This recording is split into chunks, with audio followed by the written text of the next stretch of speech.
Kat. Hi, Dean. Hi, everybody. Welcome. It's almost 7 p.m, so we're just going to give it a couple of more minutes to let people sign on. But yeah, I could see some comments coming through, which is great. Yeah, we had a lot of comments. So I would say to everybody that's watching already, it's like, thank you. There's a lot of really, really good comments. So hopefully, Kat and I are going to have a little bit of a chat about thematic investing and then really diving into the questions that have been submitted and just send them through as we go throughout tonight, and we'll try and get through as much as we can. And everybody's got a drink, and for those in Auckland, haven't had too bad of a first day of lockdown. Obviously, it's a fairly well-worn path now for us. I think we picked up our laptops last night and everything was business as usual today. Yes, all good. Awesome. Well, we might kick it off in a minute. So thanks everyone for joining us tonight. As most of you probably know, we've recently launched 2 thematic funds to add to the index fund stable that Kernel run. And Dean and I wanted to host this tonight because we've had a lot of questions from investors over the past 2 weeks. And we really wanted to give you guys the chance to run through a bit of a Q&A and kind of deep dive into anything that you wanted to know about what thematic investing is, how do the funds work, why you'd consider adding them into your portfolio, and a whole heap of other stuff. So we're going to run through a couple of, I suppose, the key points of information and then just go straight into the Q&A. If you have any questions throughout the evening, please do submit them. I'll be monitoring that, and we can absolutely run through some stuff if we've got time. So feel free to submit them in the chat, and we'll be keeping an eye on those as well. So Dean, what is thematic investing? Take us away. Yeah, so as you can probably imply from the name, it's very much about investing towards a certain theme. Often these are driven by very large sort of macroeconomic views, and so driven by things like consumer change or how technology is changing the way we live. So Kat, you've got a great little sentence there, kind of explains it. So thematic investing involves supporting companies that utilize innovation and ingenuity to address global issues and imbalances. This creates sustainable, persistent investment themes driven by long-term positive returns. So I guess, yeah, breaking that down, it's very much about distilling in and capturing and supporting investing companies that are targeting a certain theme. So common things may be addressing climate change, how we are sustaining and supporting an aging population, shifting from fossil fuels to greener transportation. So those sort of broad themes. And I guess it's worth highlighting how that differs from other investing and the existing products that Kernel has, for example. So when we launch a range of funds like ANZ 20 and sort of Global 100.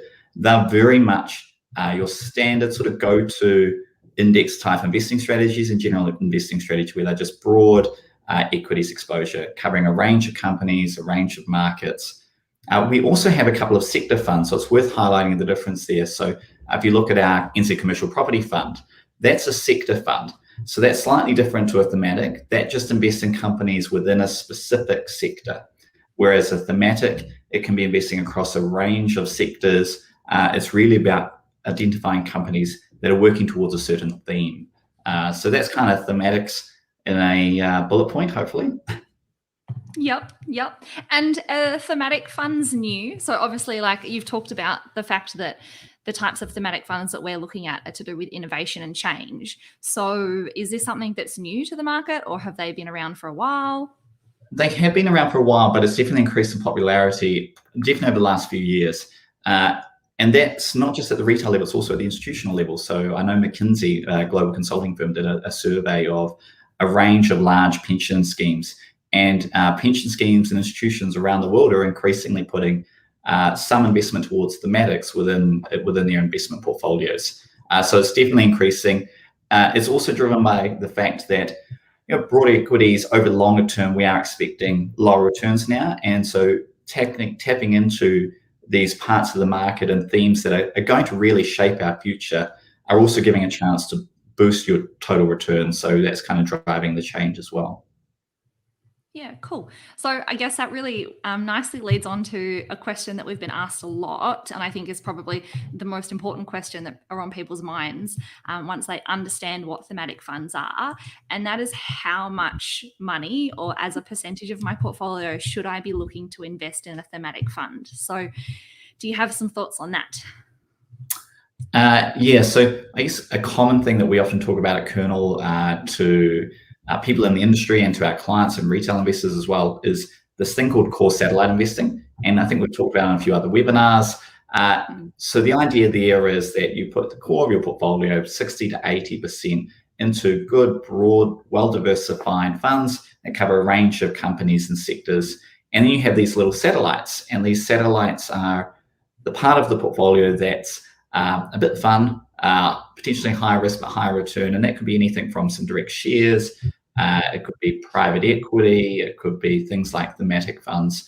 And so we see that being somewhere in the region of 5, 10, 20%, depending on your kind of appetite. You know, there may be people out there who want to go all in on thematics, they are high risk and really want to back a certain theme. But typically that's how we would see it, as that sort of 5 or 10% allocation. I think we've got an example as well of kind of what a potential portfolio could look like, you know, if you're looking at the equities part. So you can see as we talk about there, that broad mix of global equities, domestic equities, making up around 80%, and then an allocation to kind of each of the thematics. Obviously, this is very much focused on the range that Kernel's currently offering, but you can think about those proportionately to any other investments that you may have in your portfolio. Yeah. Okay. And I guess, you know, there's a reason that we generally speak about capping your satellite investments or your thematic investments to a certain amount. And one of the things that we were asked is, you know, how risky are these funds? They do have a higher risk indicator than some of the others. So have you got a couple of thoughts around that, Dean, in terms of what are some things we should think about when adding them to our portfolio from, say, a risk standpoint? Yeah, so there's risk and safety is always one of those things. I'm not quite sure what people are meaning. For example, is it how safe is it if the fund could close, for example? We've already written some blogs on that. Definitely go and check it out. In terms of risk and the value of that investment going up and down, obviously investing in a fund is going to be safer than just picking an individual stock. You know, that's the whole point of why we've launched some of these thematic funds, is to give people the option to actually invest in a well-diversified fund rather than just having to pick one or two companies that are within a theme that they like. So obviously that's a great starting point. When you're investing in a theme, similar to sectors, is that you are just investing into kind of one part of the market. It's not broadly diversified. And so one of the issues may be is that the theme or the idea that you are really trying to back takes longer to kind of reach fruition or its growth. And so, you know, it may underperform compared to other parts of the market. So that's partly why you want to have that smaller allocation. But obviously over time, if you're investing into themes that I guess that we really think about have long-term sort of structural support. You know, if we think about EVs, for example, there is a big regulatory shift that is going to ultimately ban the sale of traditional fossil fuel cars from as early as 2025. And so there's regulatory change and there's consumer demand, and obviously the idea of tackling climate change is really important. And so as a theme, you can see that over the long term, that should hold up well. And again, that's probably the other thing we look for in terms of lowering the risk, is looking for themes that have that strong support, regulatory or consumer, and have decades of growth in front of them. These aren't short-term fads. These are big structural changes in the way our economy works and we live our lives. Yeah, cool. Because I think I'll just bring up, we had an example of that over time.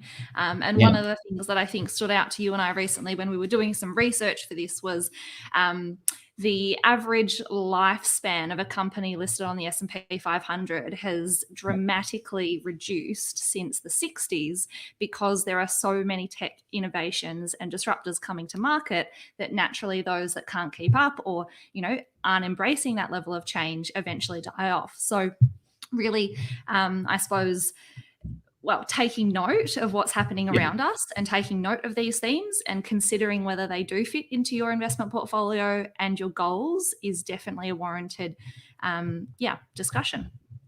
So I think I'll just bring this up and you can probably chat us through this a little bit, Dean, if you've got so I guess this highlights, and maybe hard, but you can actually, if you just Google that headline, you'll find a lot of similar charts. As to Kat's point, I think I've got the stat here somewhere, is the average lifespan of a company within the S&P 500 in the 1960s was 61 years. So these are really well-established companies, been around for a long period of time. 2016, it was 24, and that same trend at 2027, just a few years away, could be as low as 12 years. So companies are coming through. We are in kind of what's been talked about as this fourth industrial revolution. Technology is fundamentally changing the way we live our lives. And what's quite interesting when you look at this chart is, one of the things that probably does start to stand out is that as we've become, as countries and globally more financially secure, average household wealth has gone up. Some of these disruptive technologies are actually being adopted relatively quickly. So this is just a plot of technology adoption in the US. Obviously slightly different between different markets, but there's a good general global theme and trend here. So the things I'd highlight, automobiles, there's a line in there that kind of starts in the 1900s and grows slowly over time. It's a relatively large amount of people's wealth then, really flattens out and then has another growth spurt, and sort of 90% of households have their own vehicles. Then we come closer to the 2000s. Probably the one thing I would point out that I find fascinating and look at is the one line on this chart that's actually fallen substantially since about 2000, and that's landlines. So it's gone from 90% plus of households having landlines down to about 40%. At the same time, a line has gone from nearly zero all the way up to sort of 90-ish%, and that's cellular phones. That is a really quick shift where one new disruptive technology has replaced another. And so I think about that. I think about, well, what are other things that could occur like that? And vehicle adoption was one that I kind of looked at and go, well, wouldn't it be interesting over time to actually see a similar chart? And I wonder whether it will look similar with electric vehicles. We think about that vehicle line, but if we actually broke that into two lines, one being the traditional fossil fuel internal combustion engines and another electric vehicles, we're potentially going to see quite a big shift in terms of sales and ownership of those vehicles over the next sort of decade or so. But coming back to the general theme of why invest in thematic funds, as you can see, technology around us is changing very, very quickly. Just think back a couple of decades ago, we didn't really have social media. We didn't have, we're only just getting into cellular phones. And so the idea of investing in these thematic funds is it's forward looking. You're investing into the themes and supporting the themes and shaping our future world and getting an economic benefit from being part of that, because these companies do get adopted in the way that other disruptive technology has. The returns will likely be larger than, say, the general wider part of the market. Yeah, awesome. Okay, so then I guess leading on from that, I think we've really covered obviously what the funds are in terms of the types of themes and why these themes are relevant to us as investors. Yeah. How do we decide which companies are in the fund, and how do the two indices work? And I think one thing I'll just touch on is we won't get too much into kind of Index 101 because we have covered that before. But for those that are interested, these two indices track two S&P Kinsho indices, which is a new release of basically indices through S&P. We can talk a little bit more specifically on that. But I suppose, Dean, in terms of like, say, the sectors and the companies and the rules around these funds, some people might be familiar with thematic funds that are actively managed, and they are obviously quite different. So if you could kind of talk us through how this works, that would be great. Yeah, and I'll try and keep up because there's a lot of questions coming in, which are kind of all related. I'll see if I can cover off several of them in one go here. So at Kernel, we are index managers. We believe in having a core part of a portfolio within index funds. What's really exciting about what we're doing here is this is kind of the new generation of indices. And so if you think about, as Kat, without too much detail, most indices we've launched to date are just broad own parts of the market, the largest company down. these indices that run by S&P are powered by a company called Kinsho, and worth having a look.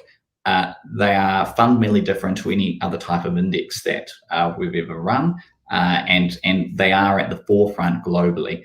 There's not many funds tracking anything similar to this. So Kinsho indices are actually driven by artificial intelligence and machine learning, and so they're doing everything from they've got speech recognition, transcription as well. So they'll go and transcribe earnings reports. They'll screen video calls. What they're really trying, what all of these indices that Kinsho run are trying to do, is disseminate significant amounts of data that's out there that no human can physically process, and pull that down into a core range of funds that really fundamentally drive this kind of new frontiers. And so they have to be companies that have a significant investment into some sort of disruptive theme. They then get categorized within indices. So there's electric vehicle index, or our Moonshots, which actually is kind of a summary of a range of about 16 different sectors that they're running, and kind of the pick of the crop of those. So those companies are filtered down from this universe and form the index. That's kind of the key process to getting that, and it does include everything from their R&D expenditure, a range of criteria. It's worth having a look at Kinsho and some of the processing behind that, but hopefully that sort of covers off how that universe is filtered down, and ultimately the output from Moonshots is 50 companies, and then electric vehicles is a range of companies as well. I'll probably just touching on that.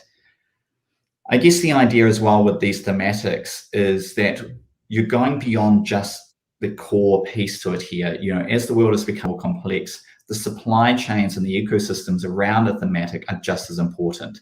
So for example, with the EV fund, we're not just picking electric vehicle manufacturers. It's not just Tesla and NIO. It's also picking some of the legacy companies that have a fundamental investment towards electric vehicles, as well as the suppliers. So from charging stations, battery suppliers, the electronics components, all of those pieces of the puzzle that come together to fundamentally shape that theme and our future. Yeah, awesome. And I think it's probably worth noting for people, if you don't know, that on each of the fund pages on our website, you can see all of the holdings, so all the current companies listed in the fund, and there's also links to the index page, so the page that S&P run, that give you all of the information, including there's some really good performance graphs on historical performance, and also two downloads on there that are definitely worth seeking out if you're the type of person that likes to get into the detail.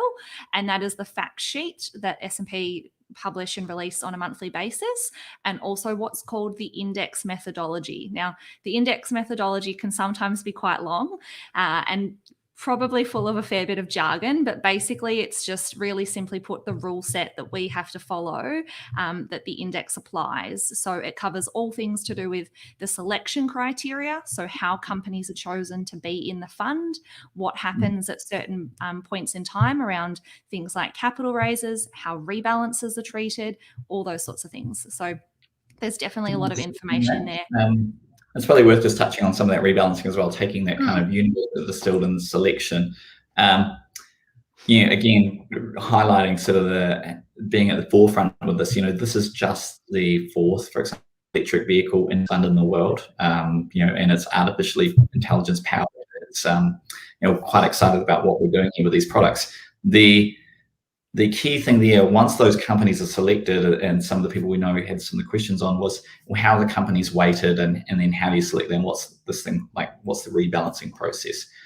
So once that universe is defined, once a year, it's kind of set in stone, and they're getting a starting weight. Now, I think the key here with these themes is that disruptive technology in both of these funds ultimately isn't the domain and isn't restricted to just the leading technology companies or the startup. It can happen anywhere within the spectrum of companies that are in the world in terms of their size and value.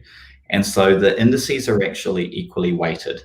Slight adjustment on that, but broadly equally weighted.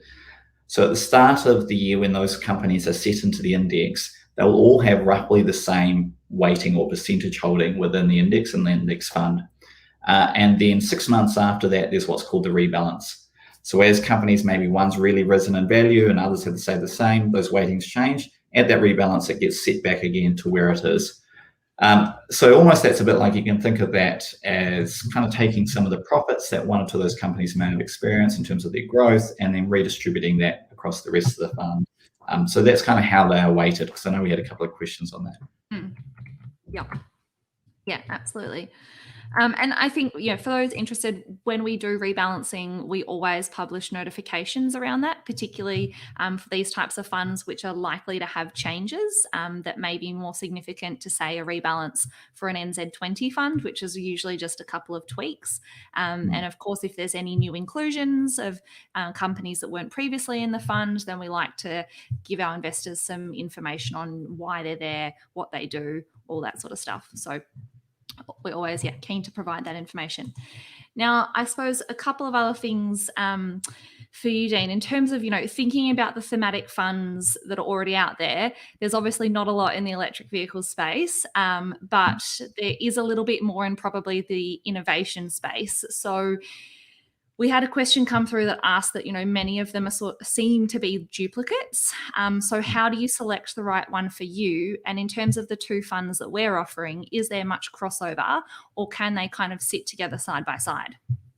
Yeah, so I guess generally coming back to my earlier point around picking a theme, you really want to look for themes that obviously you have a belief in or an understanding that you really want to support, and that they have those kind of structural elements behind them. These are long-term themes, they're not just short-term fads. So, our shift to electric vehicles or just generally disruptive technology.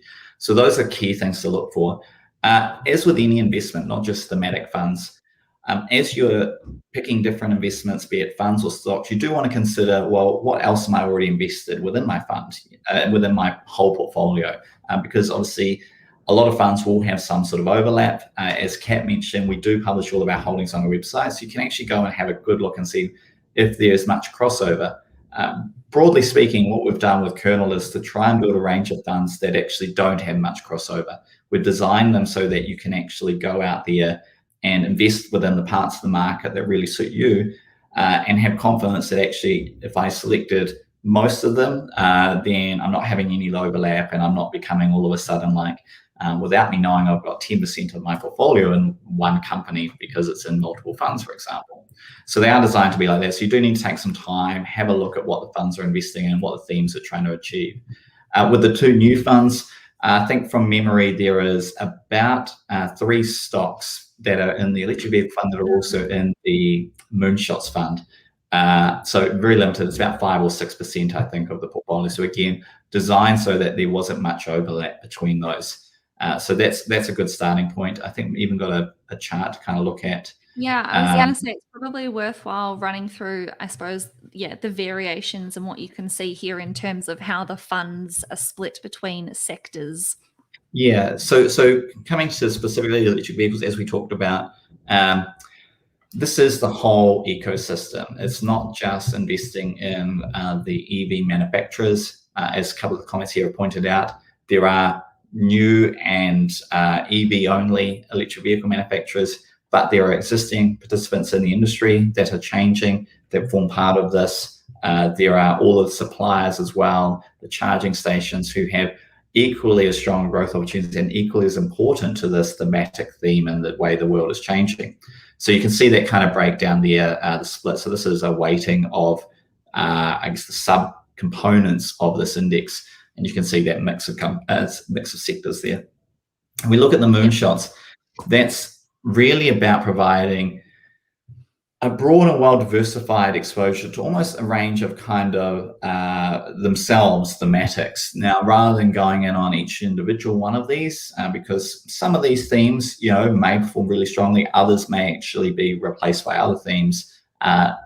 This is a chance to get a broad exposure to a range of disruptive technology themes within one holding. So you can see there genetic engineering, cybersecurity, clean tech, some really in demand and high growth sectors that are really reshaping the way that we're living our day-to-day lives. And down in the bottom middle there, autonomous vehicles. Within that are a couple of the EV stocks that are across in the electric vehicles fund, but it's a relatively small overlap. But it is interesting though, right? There's everything in there from space, which is going to be increasingly talked about as the commercialization of space occurs and the private ownership of satellites. So a good way to kind of almost have a core thematic fund within a portfolio that gives you a kind of broad spread across sectors and themes. Yeah, cool. So a couple of questions that were submitted that I think are worth touching on. One from Trent, who asked, for younger investors, shouldn't you just be focusing on satellite? Do you really need to have a core in your personal investment portfolio, particularly if your core is covered by KiwiSaver and housing? So I have some thoughts on this, but I'm going to let you start. I was going to say, can you start on that one? Yeah. Okay. You kick off and I'll jump in. Okay. So I was going to say, I mean, yes and no, in the sense that look, a core always has a place. How we talk about a core portfolio to any of our investors, regardless of their age, is that is the portion of your portfolio that is for your long-term goals. So that is ultimately what is going to get you where you need to go, whether that be if you're in your 20s, to buy your first home, saving for, just building wealth outside of your own property, if you do have a property, or as you're getting a little bit older, thinking about retirement. So that is really the focus of your core. So in short, my personal view is that regardless of your age, there's always a place for your core. I'd also stand very strongly on the belief that your house is not an investment. It is a property in which you live in. It's a lifestyle asset. And it shouldn't really be considered as part of your investment portfolio, not in the least because it very strongly distorts your asset allocation. So typically, many financial planners will sort of scope the value of a property outside of what they would tend to look at in terms of putting together an asset allocation for investments. So yeah, my personal view, always core first and then thinking about satellites. Yeah, excellent. I think as you know, we're very similar views with some of the things that we talk about. We do debate times to times with different opinions, but I think the only thing I would add to that as well is I think maybe the issue with starting young with satellites is it may start to fuel the behavior of wanting to chase bigger and bigger returns rather than, I think you can't underestimate the value of starting with some of that good foundational behavior stuff. Really betting in, starting with core, regularly saving,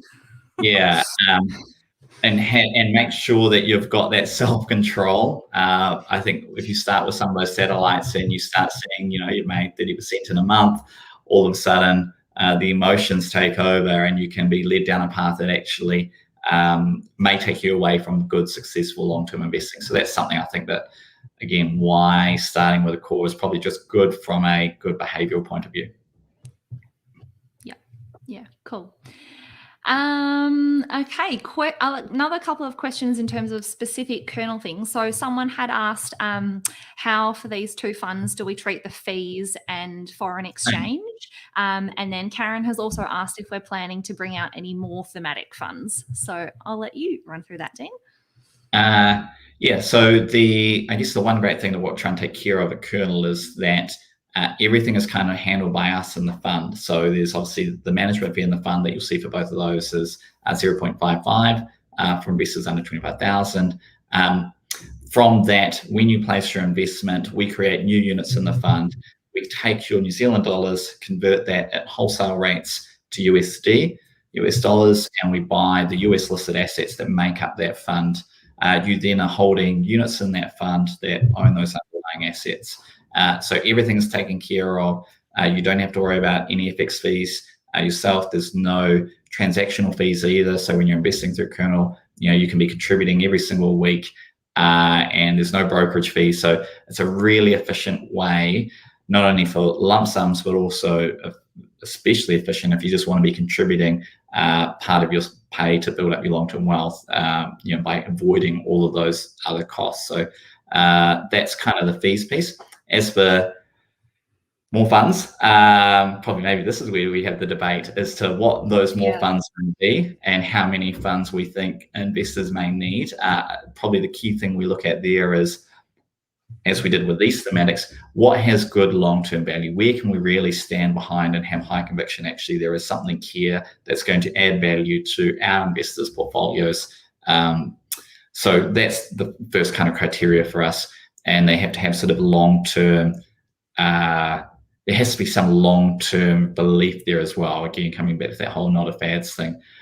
But from that point of view, we do welcome feedback. And so we get a lot of requests and ideas. And I think if we can see general consensus and feedback from investors, so do send in ideas and requests. It does genuinely form part of our thinking in terms of the discussions that we have around the types of funds that we want to be launching. Yep, absolutely. And I suppose the only thing I would add to that is, like our existing international funds, all of those are currently unhedged.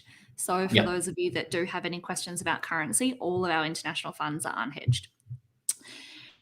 Right. So another question, should you pick both funds or just pick your favorite? So Dean, what do you think about that one?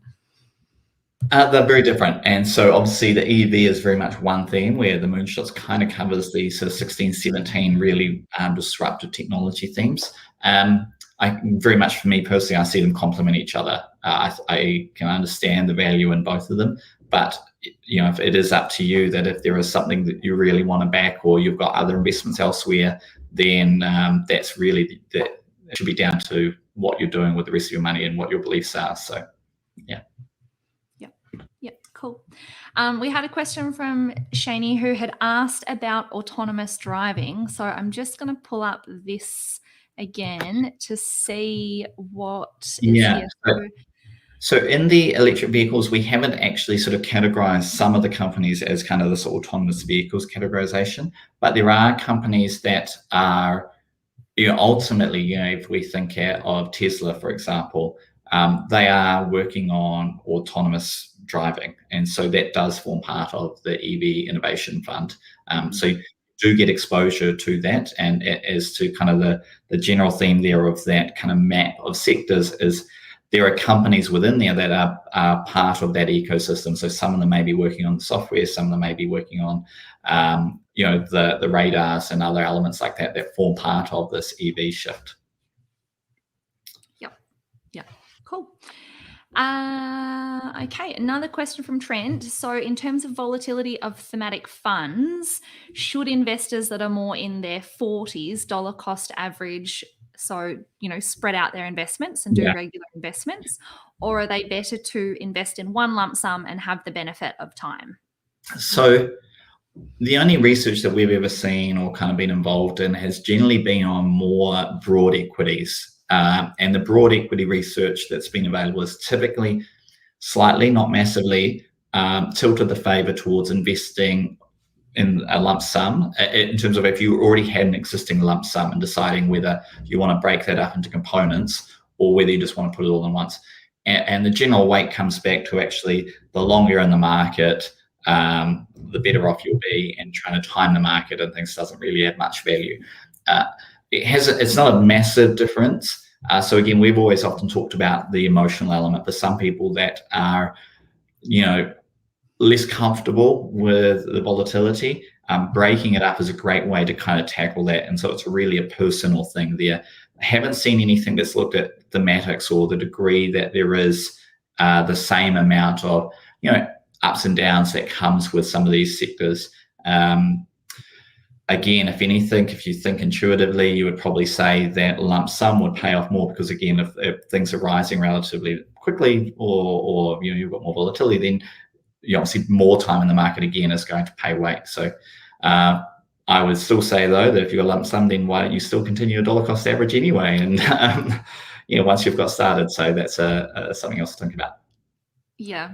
I would add to that, we do talk about a lot of the benefits of dollar cost averaging or auto invest is the emotional side of things, and making sure that, no one likes to invest and then the next day log in and see that their portfolio is down. That can be exceptionally more heightened with a thematic fund, because they are riskier and there possibly is likely to be a lot more volatility. I suppose the other word of warning I would say is we do have to say that, you know, past performance is no indication of future performance. And if you go and have a look at the performance of these two funds in the last couple of years, it has been exceptional. So that probably is another reason to think about, you know, really consider whether dollar cost averaging is the right thing for you in terms of spreading out that risk. Yeah, and on the disclaimer, let's carry that and say, obviously, this is very generic advice. Do go read the product disclosure statement. And if anything, I would say there is a lot of information in the product disclosure statement on our website. I would still say go look at each fund page and have a look through as well to the S&P webpage. We've tried to condense a lot of that information onto our fund page, like historical performance and sort of the holdings and everything like that. But there is also a lot of information on the S&P pages for all of our funds. Chat our team. So chat, email, call. We can help guide you towards those links if you're struggling to find anything. Yeah, cool. A couple of quick questions for you, Dean. Why do we not hedge our funds? So broadly speaking, I think hedging is a really interesting topic. Used to have, in short, there used to be this sort of pickup that we had. So you would kind of get a bonus performance actually, or a kind of a small win and percentage returns from hedging back to NZ. That kind of doesn't exist anymore in the current environment. And generally what we hear from a lot of people is they tend to unhedge equities. They want to hedge the fixed income part of the portfolio when they're looking for things like a guaranteed income. That's really about the income piece rather than the growth. There is a lot of the debate though as to whether to hedge equities and whether having exposure to currency is part of the investment or whether actually you want to hedge out that because you're really just trying to invest in the companies. Very philosophical debate. Probably I think my view has been that it's an unnecessary cost, adds some complexity. And I think if you're regularly contributing over time as well for a lot of those people and people are starting investing at different times, then the hedging element kind of isn't as necessary. Yeah, awesome. A couple of questions on ESG, which seem to be, I suppose, I don't know whether you necessarily call them a thematic fund, but any comments on whether ESG is something that the team is talking about? It's definitely something we've talked about. I think one of the things that we've stood by from when we very first launched Kernel was we looked at ESG when we started, and first and foremost, we believe in index investing. And I think one of the challenges we had with ESG, even only 2 years ago, was being able to do ESG via an index fund that we could hand on heart say actually meant what we call and truly believe is ESG and meeting what I think you as investors would think is ESG and your kind of expectations. I think it's been for a long period of time, too much of it has been calling something ESG and actually really not having the full conviction that really investors would think. And I actually heard something on this the other day. I can't remember who by, but one of the bank products that launched the social responsible fund was actually higher carbon and worse exposure to kind of some of these traditionally what people view as bad companies than their general funds. And so I think that's the challenge. So ESG, I think, is really starting to evolve. So I think you'll see a lot more develop in this space over the next couple of years as we're now at a point where we have the data and the information to kind of accurately assess and accurately define companies within this ESG universe. I think we're kind of getting some more structure globally around that. But I would say it is kind of just only in the last 12 months that we've actually been in a position where we can confidently, at least from Kernel's point of view, think about what something could look like and actually put our weight and want to put our name to it and call it ESG. We're starting, obviously, electric vehicles is a great way to kind of invest in that theme in a lower carbon future. Yeah, absolutely. Awesome.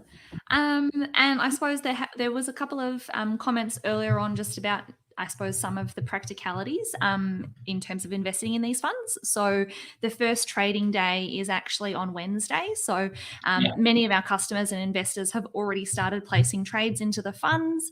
They are available on the dashboard now. So if you've been thinking about whether or not to add them into your portfolio, hopefully our discussion tonight has helped.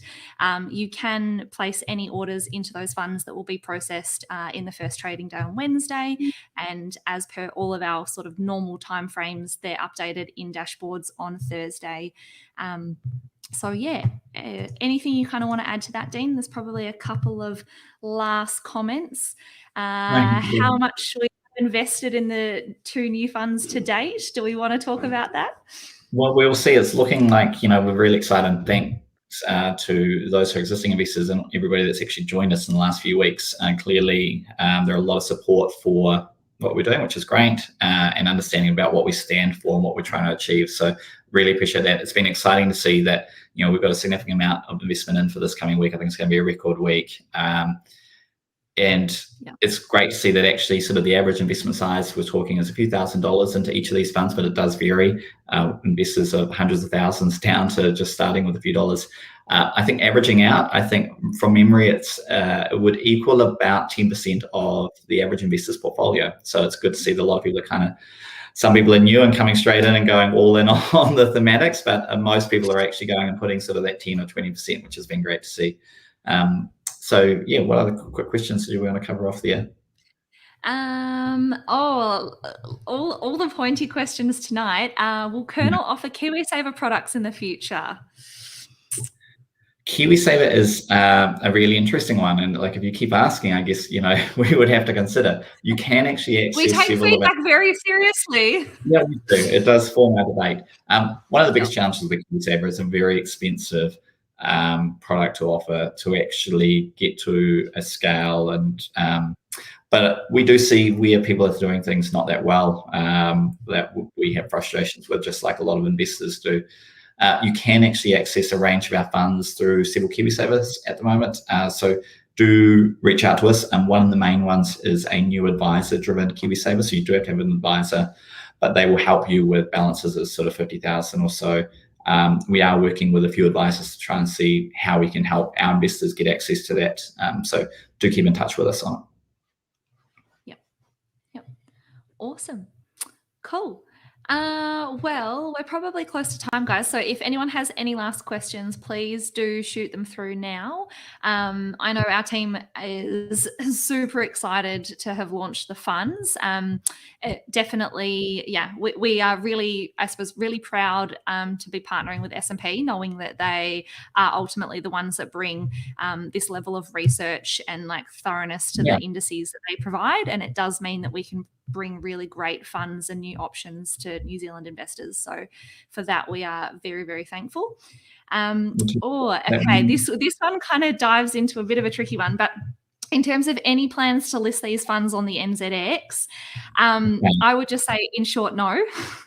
That we've done a lot of commentary around why our funds are unlisted index funds rather than exchange traded funds, which are listed on a stock exchange.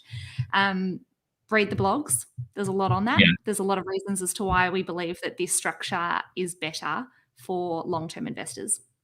Yeah, look, I think it's years of being involved in this space, running ETFs and unlisted index funds. We've tried to design what we genuinely understand is the best operating model for our investors in terms of it's going to deliver a better net return for our investors, and that comes down to the difference between how a listed fund and unlisted fund is taxed, and what we can do operationally in terms of how well and how efficiently we can go and actually deliver the performance of the index to our investors. So we're really proud of actually what we achieved last year in terms of how well we were able to track the index and better, and ultimately a better net return for our investors. So that's a very kind of structural, technical question, but we made it for a very important reason, and that's ultimately our investors. Yep. Awesome. Great, guys. Well, thank you for joining us this evening. On that note, for those of you that are already customers or are thinking about investing before Wednesday, you can still invest. You've got up until midday on Wednesday to invest in the thematic funds for the first time. So if you want to do that, please do get involved. We have posted the links to each of the respective fund pages in the comments, and we'll add that to the description below. This video will be available on our YouTube channel for forever. So if you need to rewatch any pieces of information, please do. Our team are all working remotely this week, and it is us that are available on chat via our website and on our support emails. So if you have any questions, please do reach out. We'd love to hear from you. Yeah, thanks, Kat. Thanks, everybody, for all those comments.